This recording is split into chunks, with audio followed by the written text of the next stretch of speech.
এই ঘরে কেউ থাকে না, দরজা ভাঙা, জানলা নেই। তবুও প্রতিদিন রাত 12টা পার হলেই ভেতর থেকে শোনা যায় একটা শিশুর কান্না। কিন্তু প্রশ্ন হলো, এই খালি ঘরে শিশুটি কার? গ্রামটার নাম কেউ বলে না, গ্রামটার নাম মানচিত্রেও নেই। লোকেরা শুধু বলে, ওদিকটায় যাস না, ওইখানে একটা খালি বাড়ি আছে। দিনে ওই বাড়িটা একদম সাধারণ, ভাঙা দেয়াল, উঠোনে জঙ্গল, ছাদের অর্ধেক ভাঙা। কিন্তু রাত নামলেই বাড়িটা যেন বেঁচে ওঠে। রাত 12টার দিকে পাহারাদার কাদের চাচা হেঁটে যাচ্ছিলেন বাড়ির সামনে দিয়ে। হঠাৎ তিনি থেমে গেলেন, কারণ তিনি একটা শব্দ শুনতে পেলেন, একটা শিশুর কান্না। আশেপাশে কোনো বাড়ি নেই, শব্দটা আসছিল খালি বাড়িটার ভেতর থেকে। পরের দিন কাদের চাচা সবাইকে ডেকে বললেন সেই কান্নার ঘটনার কথা। লোকজন হেসে উড়িয়ে দিল এবং তাকে উপহাস করে বলল, তুমি বুড়ো হয়ে গেছো, বাতাসের শব্দ না হয় কুকুরের শব্দ শুনেছো।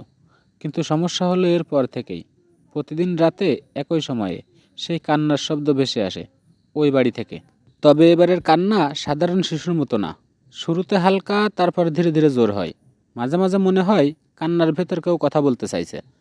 কিছু লোক বলে ওটা কান্না নয়, ওটা কাউকে ডাকার চেষ্টা। এক রাতে 4জন যুবক সিদ্ধান্ত নিল, আজ সত্যটা বের করব।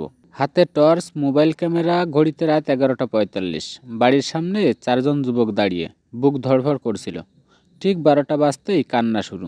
4জন ঘরের ভিতর ঢুকতেই ঘরটা ঠান্ডা হয়ে গেল। মেঝেতে ধুলো জমে আছে, কোথাও কোনো পায়ের ছাপ নেই, কিন্তু কান্নার পরিষ্কার শব্দ আসছে ভেতরে ছোট ঘরটা থেকে। ঘরটার দরজা আধখোলা, দেয়ালে পুরনো দাগ, কোণে একটা ভাঙা খেলনা পড়ে আছে। ঠিক তখন কান্না থেমে গেল। পুরনো বাড়ি, নিঃশব্দ।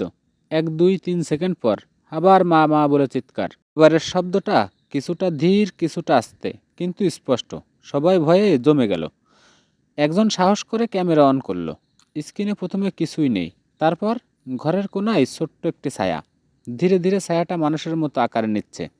একজন চিৎকার করে উঠল, আর ঠিক তখনই কান্না আবার শুরু, এবার খুব জোরে, এমন জোরে যেন বুক ফেটে যাবে। 4জনই দৌড়ে বেরিয়ে এলেন। পেছনে তাকানোর সাহস করা হলো না। কিন্তু একজন বলল, দৌড়ানোর সময় তার কানে কেউ ফিসফিস করে বলেছে, আমাকে এখানে রেখে যাও। পরদিন গ্রামের সবচেয়ে বয়স্ক মানুষ একটা কথা বললেন, 20 বছর আগে এই বাড়িতে এক মা আর তার শিশু থাকতো। এক রাতে বাড়িতে আগুন লাগে, মা বেঁচে বের হয়ে যায়, কিন্তু শিশুটি ভিতরেই ছিল।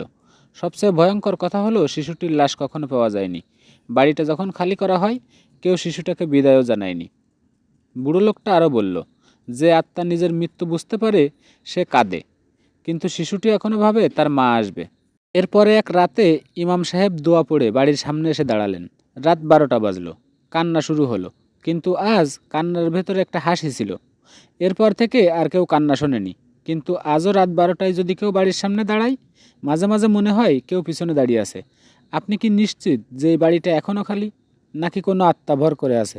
আপনার মতামতের অপেক্ষায় রইলাম। বন্ধুরা, আজ এ পর্যন্ত। দেখা হবে আবারও নতুন কোনো গল্প নিয়ে। ততক্ষণ ভালো থাকবেন, সুস্থ থাকবেন।